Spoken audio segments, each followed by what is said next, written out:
To say a very warm welcome on behalf of Wales for Europe and particularly Swansea branch, which is hosting tonight's event. Thank you very much, everyone, for taking the time to attend. Delighted to see so many of you here. And we've I'm Rob Davis, the co-chair of Swansea for Europe, and also one of the directors of Wales for Europe. So really, really pleased that you've turned up in such good numbers. And welcome as well to people from across the border. We've got people from across Wales, from Swansea, Caerphilly, Cardiff, through to Hereford, Richard in Hereford, and Chris down in East Kent. So delighted to see other members of the European movement and fellow council members joining us this evening. Thank you. Delighted that our speaker tonight, who is going to be basing his talk around the European movement's campaign, the One Earth, One Team campaign, which is focusing on rebuilding closer cooperation and realignment with the European Union's environmental, climate and health protections. Our speaker, well known to people I'm sure who are online, Anthony Slaughter, President of Wales for Europe, and also the leader of the Green Party in Wales. Anthony's going to speak to us, and then we'll follow that with a question and answer. So if people wouldn't mind staying on mute until we do the questions later on, and we'll use the usual protocol of raising your hand or whatever, we'll try and get round it as many of you as we can. We will be finishing around about 5 to 8, just to tell you a little bit more about the Wales for Europe, the movement, and definitely finishing at 8 o'clock, because I know everybody here has got tight schedules and other commitments as well. But so without any more ado, I'll hand you over to our speaker, Anthony Slaughter. Yeah, thank you, Rob. And thank you to Swansea for Europe in particular for organising and hosting this event. Really looking forward to the discussion, and just thanks to Wales for Europe and the European movement in general for the work that we're all doing, which is becoming increasingly timely and increasingly important. And I think to start off with, we are just living in a rollercoaster world at the moment, deeply worrying and destabilising situation where I dread turning the news on in the morning to find out what new horror has been visited upon us. I mean, we've got the ongoing war in Ukraine carries on, trundles on ever since the Russians' illegal invasion. Got the ongoing Gaza, the genocide and humanitarian crisis in Gaza, which is just a stain on all of humanity. The wars in Sudan, and then more recently, the resumption of cleansing Rashova of the Kurdish people in northeast Syria, which doesn't seem to be on anyone's radar. And when you look at all these stories on a global perspective, essentially, it does all seem to pivot around a particular individual, not solely responsible for it, but the orange clown seems to have a finger in all of these pies. It seems to be the world has got more and more destabilized since Trump has become the United States president for the second time. And on the topic that we're going to talk about tonight, the environmental program, the One Earth, One Team European Movement Program, I think it's even more pertinent talking about Donald Trump, and I try not to talk about him as often as I can. But this week on Wednesday, he announced the United States withdrawal from the United Nations Framework Convention on Climate Change and various other agreements and organizations that are tackling these issues. Now, the UN framework is the bedrock of international cooperation on dealing with the climate crisis. It's been agreed by every country in the world over the last 34 years. Ripping this up is a betrayal of future generations, is an act of environmental and climate vandalism, and it just highlights the need why we need to reestablish those closer relations with our friends and neighbours in Europe, because no one nation can stand individually against this individual. This administration is determined on wrecking climate action, is determined on wrecking international rules-based order, is just determined on wrecking everything for the benefit of making some of his friends richer. And I think that's a depressing framework to frame this discussion in, but also an important reminder of just how bad. I've been doing this for a long time, working not just in the Green Party, but in environmental campaigning and climate campaigning. And a decade ago, we were not in a Don't good worry place. about when it finishes. I will break off. Someone's not muted, apologies. But 10 years ago, we were in a place where there's still an uphill struggle meeting these challenges, but there was general agreement that it was a problem. And we're seeing the pushback against that both on an international level and here in the UK, which is deeply, deeply worrying. But zooming in from the international picture to the national picture, here in Wales, we have problems as well. Now, we have some very good, ambitious proposals and policies in Wales. The Welsh Government has pushed things in the right direction, but so often implementation is not matching ambition. We are missing targets week after week. We are not on target to meet our nature restoration targets by 2030. We are not on target to reach net zero by 2050. We are one of the most nature depleted countries in Europe. We are the most nature depleted country in these islands. And I'm really worried as we go into a Welsh election, a Senedd election, Welsh Parliament election, that these issues are being weaponized by disruptive forces on the far right. We are going to see when they're not talking about immigration, they're going to be talking about net zero, putting people's bills up. And that just highlights the scale of the challenge we face in tackling these existential crises. And also, I think, pertinent to what we're talking about tonight, is evidence that no one nation, however well-intentioned, can tackle these challenges on their own. And that is why the European movement's One Earth, One Team campaign is so timely, so welcome, and so needed. Now, this is a campaign advocating for closer United Kingdom, European Union cooperation on climate, energy, and environmental issues. It recognises the shared challenges of climate change and nature loss require joint action, aligned standards, and participation cross-border at every level in energy projects, nature restoration, etc. This is why Caroline Lucas, one of the co-presidents of the European movement and one of my colleagues in the Green Party, has led on this, pushing for the need for integration across the borders, delivering cheaper energy, healthier communities, and a thriving planet. We know that divergence since the Brexit catastrophe has made things worse. Now, I talk to lots of people all the time, but even more so in the run-up to an election. So I'm speaking to the agricultural sector, I'm speaking to trade unions, I'm speaking to renewable energy sector, and they are all worried. They are worried about what's coming if we get an even more disruptive force in British politics and we stand alone outside of the European Union. We will go backwards on those challenges. And as I've said already, we are behind on those targets. We cannot afford to go backwards. That is why we have to work together. And Caroline says it very clearly in the video on the European Movement's website about the One Earth, One Team campaign. We only have one planet. We have to work together to fix these things, to fix pollution, to fix the climate crisis, and to fix nature loss. Now, key aspects to this program, to this campaign, is for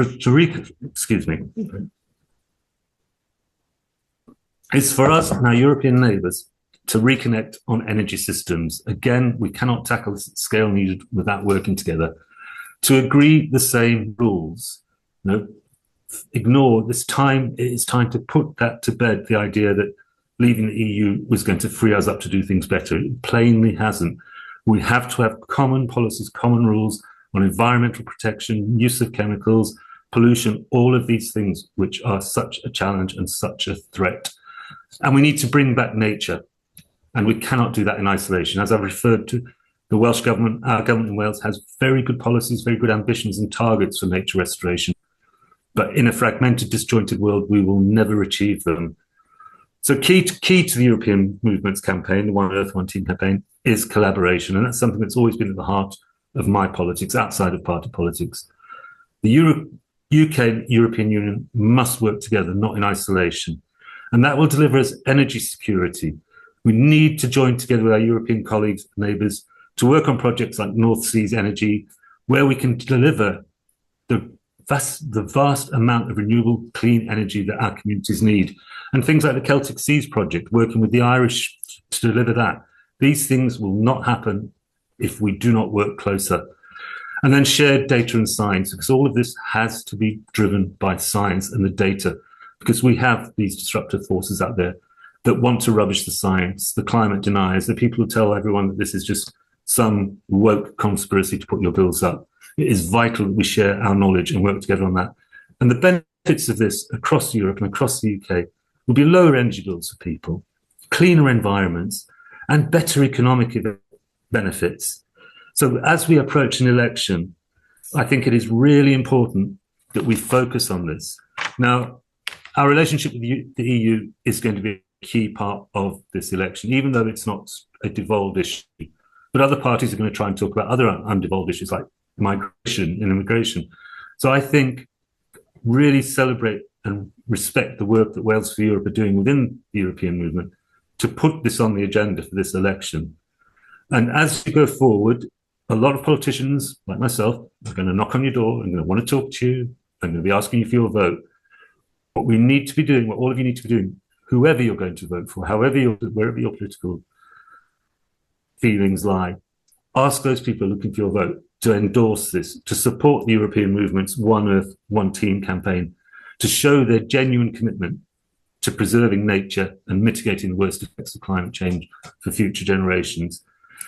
Ask them for evidence that they will work with colleagues in Europe, with governments in Europe, to ultimately get to where I think everyone in this room wants to be, where we're ready to rejoin, and we rejoin because it is for not just a benefit for tackling the climate crisis and nature loss, it is a benefit for trade, it is a benefit for culture, it is a benefit for our young people.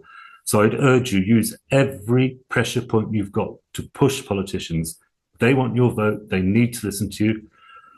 I apologise, I didn't have a presentation together. I have grown over the years slightly allergic to PowerPoint presentations. I was planning to do one for this evening, but recent political news about a week ago has suddenly made my schedule incredibly busy in the last week. But I would urge you, for more information, visit the European Movement site. There's a lot of really good information about this project on there, this campaign. Sign the petition, and again, ask for commitment from the people who are asking for your vote. I'm looking forward to a really good discussion and some questions, so thank you.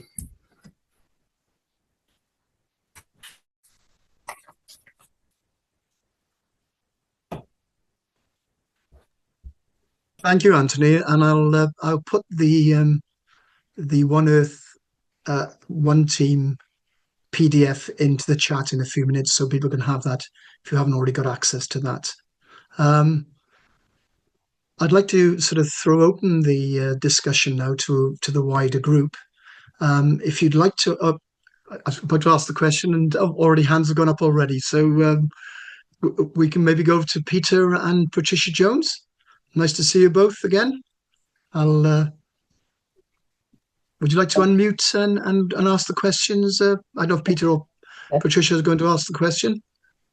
Are we off mute? Yes, there we are. Yeah, sorry, it's Peter. I'm going to ask the question. And hello, Anthony. I mean, as you may know, I'm co-chair of the Swansea and Gower Green Party, but that's not the basis of my question as such. We had a presentation at my invitation back on Monday of this week by Annie Smith, who, as some of you will know, is the policy advocate for RSPB Cymru based in Cardiff. And I asked her to come along and talk about the Welsh Government's new Environment Bill, which will include targets for Welsh Government to deliver both in terms of nature recovery and in terms of climate emissions reduction. I wonder, Anthony, I'm sure you're familiar with it. Do you have confidence in the legislation? Will it be effective? And are there maybe changes that should be added to it to make it more effective? Thank you. I wouldn't reject it out of hand. It is, as I said, it's ambitious and it's aiming in the right direction, but I'm speaking to lots of environmental organisations in the run-up to the election, Friends of the Earth, WWF, Cymru people. And the environmental sector are deeply worried that the targets have been kicked into the long grass. The targets are good. The end goal is exactly where we need to be. But we need to, the 30 by 30 campaign of restoring wildlife and wildlife habitat, the decisions on that have been pushed back to 2029. So that's a year away from when the target's supposed to be met. This is something, and I understand that the difficulties of making things happen in government. It isn't easy with a devolved administration. You don't have all the levers. But I think this highlights the ambition being right, the aims being right, but not being able to do it in isolation just goes back to why we need to be part of that bigger framework again and working with other small nations and our colleagues across Europe to make these things effective. And it is only going to be, we're seeing a frustrating level of inaction from a UK government, which is why if we get back into that bigger, broader European family, we can help push the UK government as well to enable the Welsh government to do the things that the Welsh government, in all fairness to them, recognises that need to happen. But it is the feedback I'm getting from the environmental orgs is it is too little and too late. Is that okay, Peter? Has that answered your question? Yes. Yes, thank you for the answer. And okay, thank you, Anthony. Sorry, I agree with what Anthony is saying. That was the message we were getting at our meeting a few days ago. It's too little, too late. This is the problem. I mean, I was a policy advocate on climate change for the RSPB for nearly 15 years here in Cardiff, and I saw the steady rise, 2 parts per million CO2 emissions year on year on year. And I see from today's Guardian that the level on the Mauna Loa monitoring station in the Pacific is now 428 parts per million CO2 emissions. When I joined the RSPB as a policy officer some 20 odd years ago, it was 380. So it's just going on up and up and up. And the chances of reaching the 1.5 degree target are obviously going to be missed completely. And the likelihood is we shall miss even the 2 degree target. So it's very depressing. But we have to push on. And if we can get some suitable members elected to the Senate in May of this year, then they may be able to exercise some pressure to improve the position in Wales. Thank you. Thank you, Peter. Jonathan Evans? Yes, thank you very much, Anthony, for that. I suppose it follows on a little bit from the kind of the first question. You talked about Welsh Government's policies and ambitions, being kind of worthy, as it were, but not being implemented to the degree that we would all have hoped. Is that down to, can that be attributed solely to the powers that Welsh Government currently has, or are there other obstacles, and how might we be able to remove those obstacles in future? Thank you. A very good question. It is partly down to the powers, and the devolved settlement is a bit of a fudge. In some areas of devolved competence, like housing, it's quite clear and what the government can do, and the Welsh Government is in charge of housing. Then things like energy get very, very blurred. Nature targets operate at a UK level and a Welsh level. But I think they could have done more. I think there's locked into a cycle of we can't do anything because Westminster won't let us. But then if Westminster won't let you do something, you push for Westminster to let you do that as a bare minimum. But again, I think it comes back to having, when we lost those overarching frameworks, that overarching legislative framework when we left the EU, and suddenly Welsh Government and the UK Government are scrabbling around trying to figure out how they do farm payments and come up with a bodged compromise that satisfies nobody. We see, I think there's, as I said, I don't want this to turn into a political hustings, because as I said, I think there are some really good people in the Welsh Government who know what the problems are and are doing everything they can to address them. But we have problems, the electoral cycle.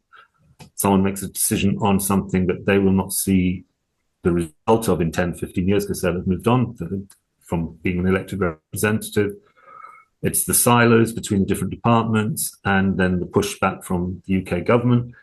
What I do want to touch on, mentioned the RSPB were mentioned earlier. I think the environmental organisations and the nature organisations do an incredible job of getting the data, pushing government, and they kind of take the same tone as me. They're talking to people, on the whole, they're talking to people who agree with them. but it's that lack of action. It's when you talk to someone responsible for the Minister of Agriculture or climate change, and you agree on absolutely everything, and then they put something out that is so watered down that it doesn't deliver what's needed. So things have never been more urgent. And I think, again, it goes back to, because I've very much got my Wales for Europe hat on tonight, not my Green Party hat on. It goes back to the watering down of legislation and the political cowardice that we've seen ever since we left the EU. Is that okay, Jonathan, in terms? Yes, thank you very much. That's really cogent. Okay. Thank you. Thanks, Anthony. Roberta? Hello. Hello. So, good evening. Thank you very much, both of you, for having this session. I work within local government and within supply chain decarbonisation. And this is kind of, I would say, the poor relation when you're looking at carbon emissions and, climate change. Because although statistically, both in the private and the public sector, it comes up as the top emitting part of Welsh Government reporting, and just about anybody's reporting. I think for last year, it was in the top 80 percentile of emissions reported. And now I've been working in this role for about 2.5 years, trying desperately across Welsh local government authorities and public bodies in general, trying to make connections and trying to contribute towards an alignment within Wales. So definitely take your points, Anthony, about, we need to also be aligning with Europe. But when you're talking about the challenges, I am constantly trying to stay on top of whether it's, guidance documents. And without getting too technical, there's WPPN 006, there's the new SPPP Act coming through in April. There's a lot of, and obviously well-being of future generations. There's a lot of kind of documentation and guidance and kind of legislature. But what I'm seeing is a big gap between perhaps Welsh Government aspirations and what they think that we can do in this area and what we can actually do and what our supply chain is clued up enough to be able to do. We can ask for carbon reduction plans. We can send out simplified Excel files to try to collect data so that we can take it away from spend, because that's the main issue why it comes out on top constantly, because we're equating emissions with spend. Even if we buy electric vehicles or we create net zero housing, it's the supply chain that gets the worst reputation, because that money is always going to get spent. And that money, if in our current methodology and ways of reporting, is equated to emissions. So, I suppose I'm really passionate about this area. Hopefully you can tell that. And what I feel, first of all, is we could use stronger guidance from Welsh Government, not just guidance, but you should be doing this, and you should all be doing this to help us be aligned, to give the same message to our supply chain, and also to have central systems where we weren't duplicating efforts across all of our supply chains across the country. And then, yes, absolutely. So should we be aligning with Europe as a first step, or should we be trying to align with ourselves? Easy. Yeah. And yes, your passion was evident. But yeah, we need alignment with ourselves is a very good first step within our own civic society. I've been talking a lot. I was meeting today with housing associations and about meeting decarbonisation targets. And yes, supply chain came up over and over again with the best will in the world. Further down the chain, it's not happening. I think we need to move beyond governments encouraging good behaviour to actually enforcing good behaviour. We are at that. One of the things around that is single-use plastics, and lots of really good educational stuff about the problem of single-use plastics and the encouragement for people to stop using single-use plastics, down to really good community campaigning from organisations like Plastic Free Communities. But misses the obvious point that a government could just realise that industry and sectors have concern, but the government could just say, in 5 years' time, there will be no more single-use plastic. You make it legislation from the top down. Industry will welcome that because they're all on a level playing field. They've got 5 years to make the transition. We definitely need to move from that. And again, I need to put in the caveat that, as a green campaigner, green politician, European legislations aren't where they should be. The reason on this subject, the reason I campaign so strong for rejoin, close, or at the bare minimum closer alignment, is it's a bigger room to have a voice in and get other small countries on board.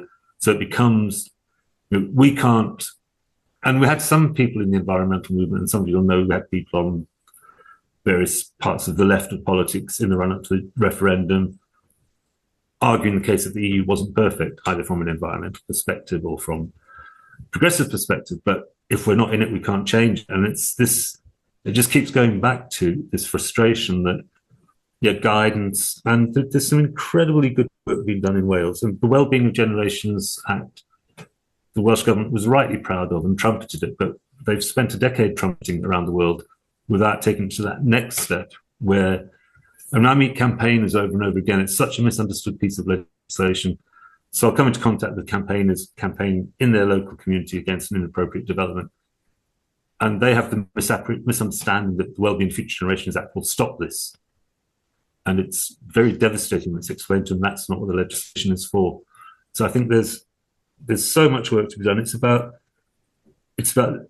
legislation going hand in hand with education and also co-creation. One of the things I was on a call earlier, which is quite challenging for us in the environmental movement, the green political movement, is we talk a lot about just transition and the Green New Deal. And the communities that will be affected by that, who are being subject to the weaponized propaganda from disruptive people on the far right, quite rightly ask us, what does that mean? And we need to get a lot better at what that means as well. And again, that involves working with the communities and with the governments and with, I think politicians sometimes forget that they're elected to change things and to do things, not to ask people what they want doing. I'm not arguing the case for dictatorial governments, but the crises facing us are so severe. We need leadership and we need guidance. And I think that's why we are stronger in that family of nations. Thank you, Anthony. And yeah, thank you, absolutely. Roberta, for that question.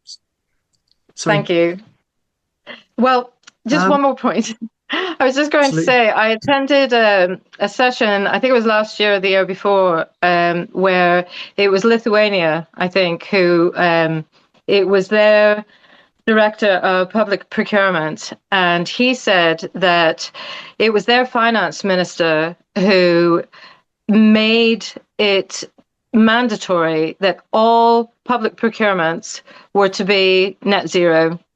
And it was as a result of that they are able to proudly say that has genuinely happened.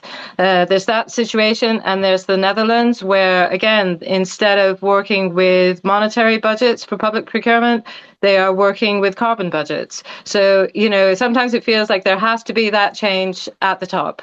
But thank you very much. No, absolutely. Procurement is a lever that it just isn't used effectively. Thank you. John Radcliffe next, please. Excuse me, Robert. Eric was next. He was next before John. I'm sure John doesn't mind waiting. Eric? Go ahead, Eric. Sorry, Gareth. Can we carry on with? Otherwise, I think we're all seeing slightly different screens. So sorry. Right, Eric, Eric won't mind if we'll go with John first, if you don't mind. Okay, thanks. Eric can wait. Sorry, Eric. Okay. Sorry, Eric. I'll try and be quick. Anthony, nice talk. Lots of things to pick up on, I suppose. I come at this as an ecologist and environmental scientist with some years under my belt, and awareness of climate change since way back. a couple of points. Point raised by Peter on the environment bill that's going to the Senate at the moment. I've taken a look at that. I come from, or I retired from Natural Resources Wales a couple of years back. I've seen these legislation moving through, and I've read this bill, and I have to say it kind of fills me with not dread, but just I become weary at this cycle of legislation, which doesn't actually take us forward, which doesn't seem to be implemented. We have, and I've tried to implement a lot of legislation in the past, and there is a lack of political will to actually carry it through. I was talking to former colleagues yesterday down at W, and their field teams have been decimated. There just aren't the resources being put in at the grassroots, at the coalface, to do the job on the ground. So stuff is happening that we just don't know about. The sites of special scientific interest across Wales, we are ignorant about the condition of most of them, because there isn't resources put into monitoring, and there isn't resource put into managing those areas. And until there is that political will to actually put your money where your mouth is, we're not going to move forward. There are several reports that have come out recently from the Wales Audit Office, documenting the dire state of the environment and the dire state of inaction on these issues. More legislation is not actually what we need. You mentioned the need for education, and I do detect there are some good people in Welsh government, wouldn't deny it, but there are some shockers. There are some people who really have not got the message and simply don't understand. I could go to town on the issue of the 1.5 degree mantra that is out there. Most people actually don't know what 1.5 degrees means. They think 1.5 degrees is what you turn your central heating up a little bit, and it's rather nice.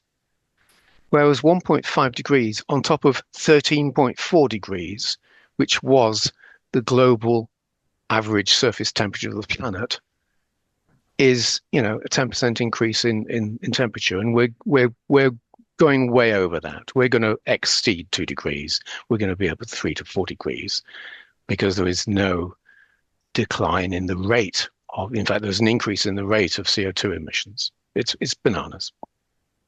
So more legislation, I'm not sure we need that. What we need is political education and political, you talked about political cowardice. What's the opposite of that? Political bravery. Mm-hmm. I just want to pick up on one point, though. I mean, there's no doubt that Europe, being in Europe is a good thing. We're all here because of that. I've worked with European colleagues. I've brought in a lot of European funding on projects in the past. But pick up on where you started off, which was talking about Trump.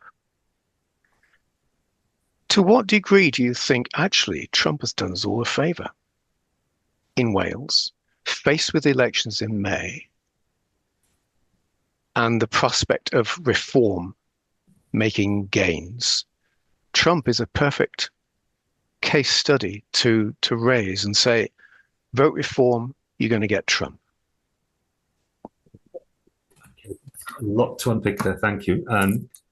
I share your frustrations, and without putting people on the spotlight, vast majority of people in the environmental and climate organisations do as well.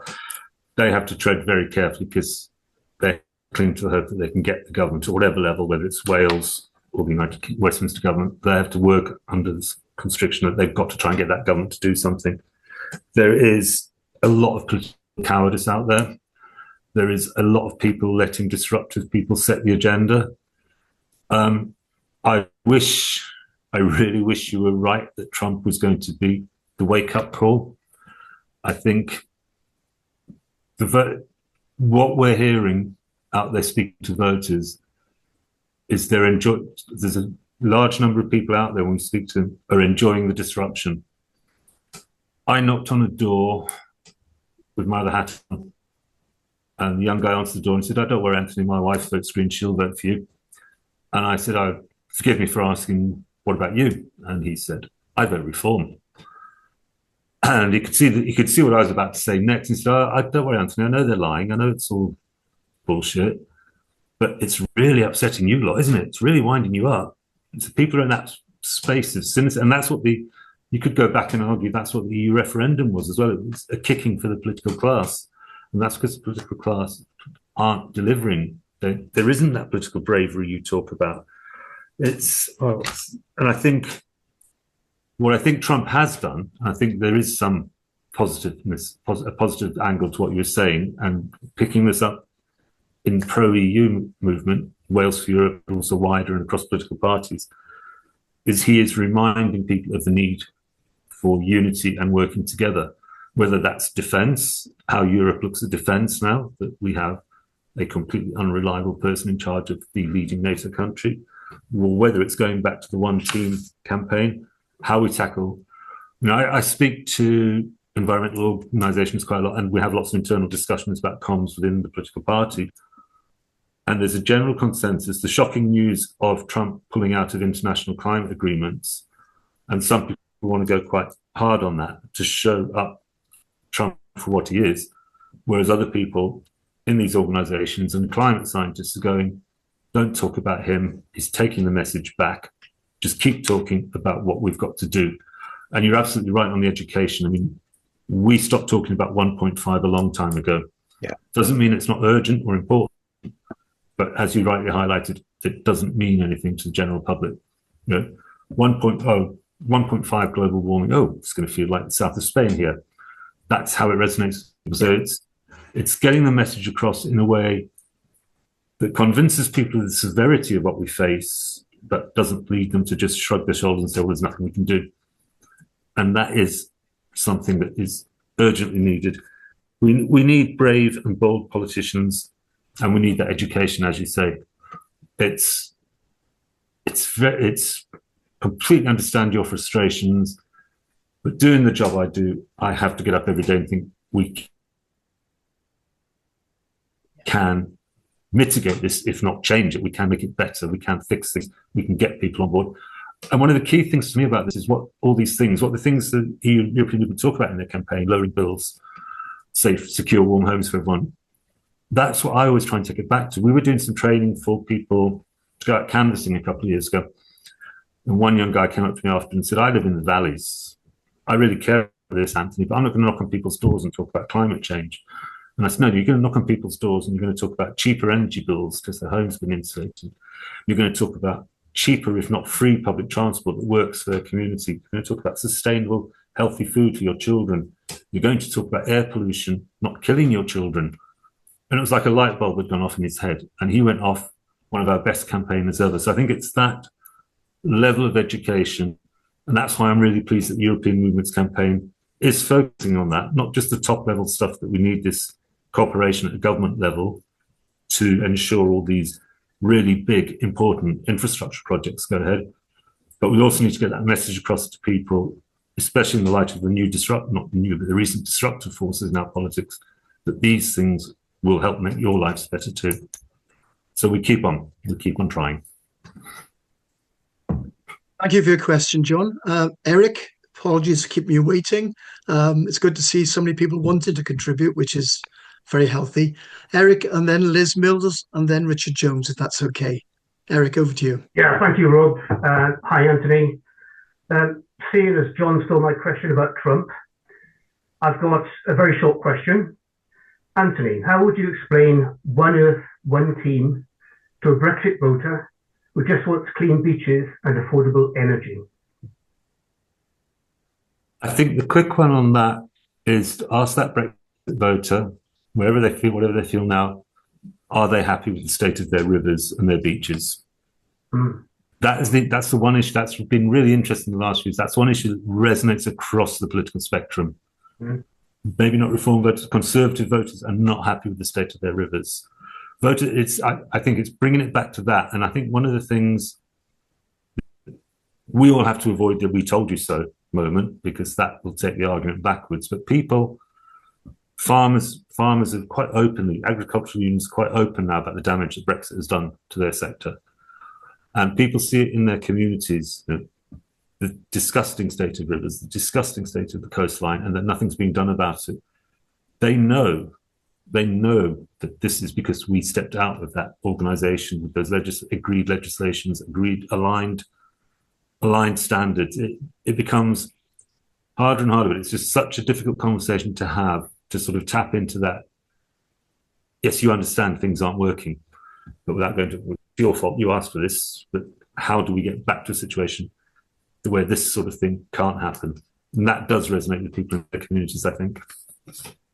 Yeah, thank you. So, thank you, Eric. Can I just follow that very quickly? Because what do you think is perhaps a single policy change that would most visibly improve daily life for us in Wales within, say, 5 years? There's a lot of them. I think air pollution and river water pollution, wherever they are, underdeveloped. River and air pollution that hit people really hard. Secure housing and sustainable, affordable public transport, and lowering energy bills. So I've just given you 5, haven't I? Yeah, that's good. Sorry, I am in the middle of campaign mode at the moment, so apologies for that. No, that was a very good answer. Thank you. Rob? Thank you, Eric. Liz, over to you. Liz Mills. Hiya. I'm tuning in from Somerset, but I am actually part of the diaspora, a Welsh person, with a lot of track record. You're very welcome. Wales. Hi. I just wanted to get back to what the proposals are in the actual programme document produced by the European movement. And one of the proposals is to re-engage with some other European programmes. So one of them is the LIFE programme, and another is rejoining or being able to work with the European Environment Agency. And I'm coming from the position of having worked in the DG Environment at the European Commission, and I'm an evaluator in some of these programmes, including LIFE and Horizon Europe. So I kind of have the finger on this. And the difficulty is that both the Environment Agency and the LIFE programme are very closely related to policy formulation at European level. So a lot of the projects that they call for are specifically intended to inform new legislation or implementation of existing legislation. And if the UK isn't actually at the table in terms of working on these policies, it's actually very hard to justify. So I'm not sure whether this has been fully thought through as a useful proposal. And at the same time, the UK has rejoined Horizon Europe, and now more recently we're going back into Erasmus, great. But there are so many opportunities to do environmental work, especially in Horizon Europe, which I don't think are sufficiently understood. So there's very little publicity about the opportunities other than for scientists and businesses. So local government, for example, has a lot of opportunities. And there are whole parts of the programme, like the missions, as they're called. There's one on cities, and it's about climate, net zero for cities. And really, in Wales, I really don't see any action from local government in taking advantage of this. And it's the one programme where partners in Wales can collaborate directly with partners in other European countries. So I think we should be keeping a close eye on Horizon Europe, which is now being designed for the next funding programme, to make sure that we have a proper picture of how it's being used in the UK. That there's no overview published of the use of the programme generally. And we're not sure who's at the table in designing the new programme when it comes. So from 2028. And there are other programmes that perhaps we should think about rejoining, like Remember Interreg. Wales was very involved in the territorial cooperation programmes. And it's always been possible for us to be in it. But unfortunately, it wasn't put in, in the trade agreement. And even at this moment, the European Commission is retaining the UK's possibility to work in the territorial cooperation programmes, which are full of environmental stuff. And we're not hearing anything about it. So I'm wondering whether we should be taking another look at the programmes that we're seeking to rejoin and value the ones we're already in a bit differently. Perhaps be better informed with what they're delivering. And just lastly, commend the Senate's document that they produced, you know that this year there's going to be a review of the implementation of the Trade and Cooperation Agreement. And so the Senate has done a really big piece of work involving 4 committees on the impact of the trade agreement in Wales. And I'm not sure it's got such a strong environmental content, but it's pretty good, and it's ahead of what's been done in other parts of the UK. So maybe we should be sort of looking at some of these things that other people are doing and try to bring them into the work of the European movement too. So absolutely, yeah, the review is an example of Wales doing some good work. And I think what you highlight there, the different programmes, and I think the pro-European movement needs to perhaps pause for a minute and think about that, because a year ago when talk of a customs union or rejoin was just, we're not going to talk about that, don't talk about that, no politicians going to talk about that. But then it was this sort of piecemeal, well, there are programmes. So Erasmus, thankfully, was not controversial. Everyone could see that was a good thing to be part of, an horizon. And then politicians are tiptoeing around it, because as soon as they push involvement with another programme, the press rises up and say, it's given into Brussels again. Here we go. We voted to stop all this, and you're just slowly think we're not noticing that you're dragging us back in. And then things shifted because of the international dynamic. So a lot of us on the progressive side of politics and the pro-European movement got a lot braver about what we want. We're not shying away from asking for rejoining a customs union, rejoining the single market, rejoining in full. But that shouldn't stop. And I don't think that emphasis should be shifted, but that shouldn't stop us still at the macro, at a granular level, pushing for closer integration with the different programs that you, as you quite rightly point out, Brexit didn't necessarily mean leaving a lot of those programs. So we should be restoring those connections so that when it comes back to closer integration, people from every level of UK government, Welsh government, academics, people doing this work are already in the room. We are already shaping these discussions and shaping the decisions in different sectors. It's an absolutely vital point, and I think it's a good one just to pull the European movement back to just recognizing that while we have this goal, which we never give up on, pushing for, and I think seems increasingly likely to happen, we can still fix things right here, right now by just that closer integration with so many of those programs that you mentioned. I just add one thing, which is that I think the European movement could do with having a stronger understanding of what local government's been up to all this time. So for about 30 years, local authorities in particular have been collaborating with their counterparts in other countries. And of course, a lot of the expertise at doing this has been lost because those officers have lost their jobs lately. Yeah.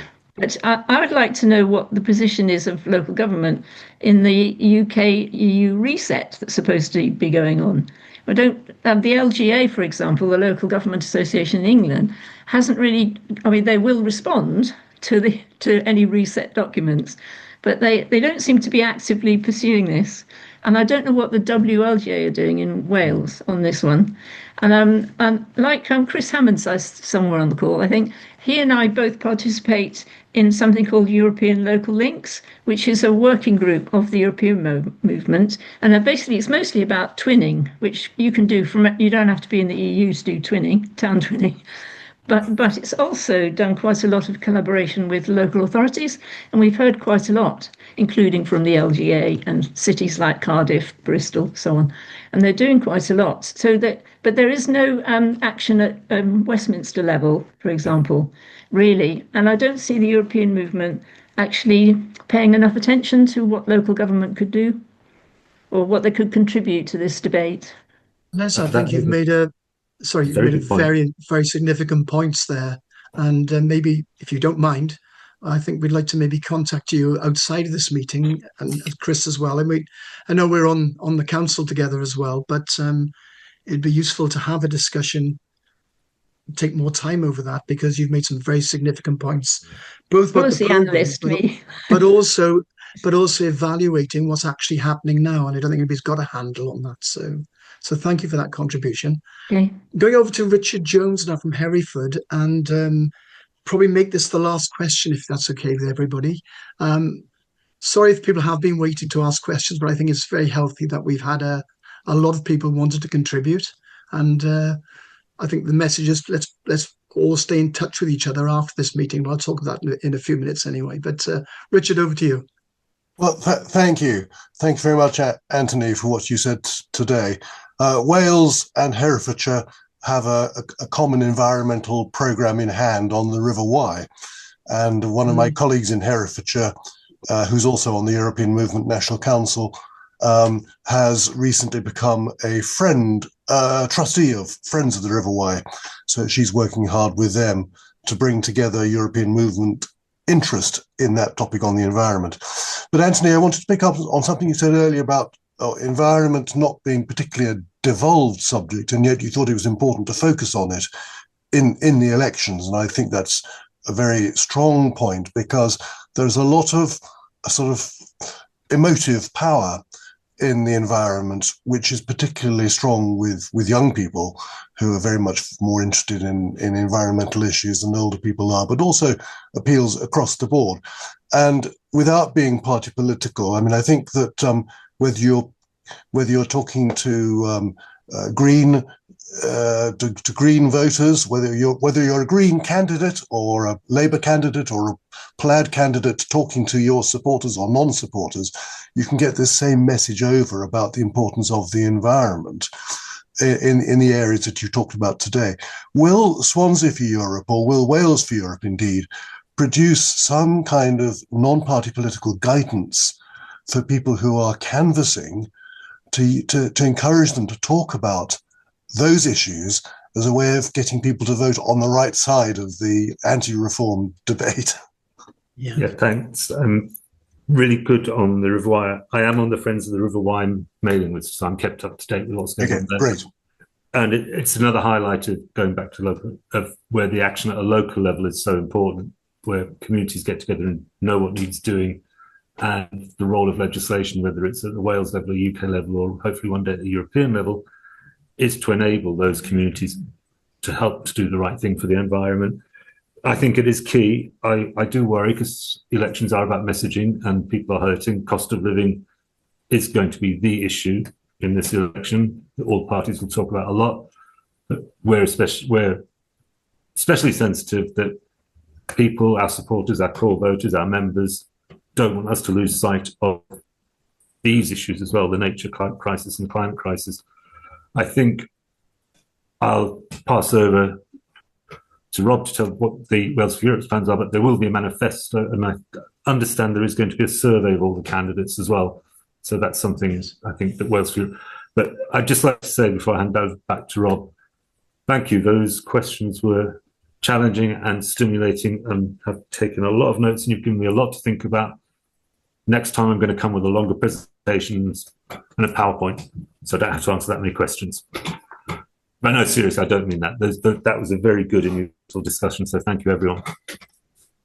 Thank you, Anthony. On behalf of everyone, we'd like to thank you for your contribution and for pulling the meeting together. Richard's point, just a few things there. The Wales for Europe has produced a manifesto that has been...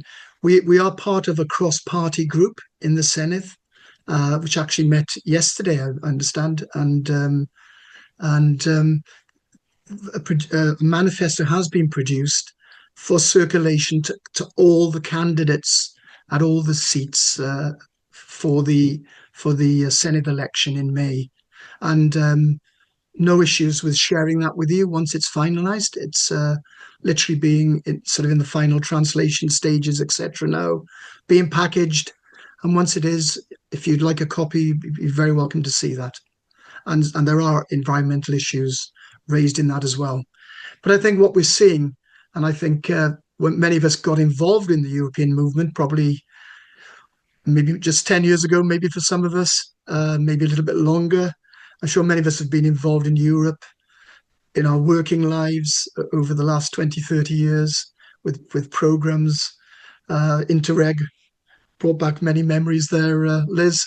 But I think the point is that issues are needed to be shared. You know, we talk about Europe, but we can't get away from issues about protecting democracy, you know, the whole thing as well. So I think sometimes what we're seeing really is just the need to make sure that like-minded people are working together closely, and take every opportunity to do that, really, whatever political hat you wear, or if you don't wear one at all.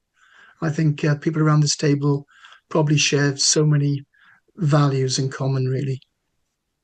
I've posted, for those who may not be familiar, but I think most of you probably are, but Wales for Europe, the website there. We do have membership opportunities if you're interested.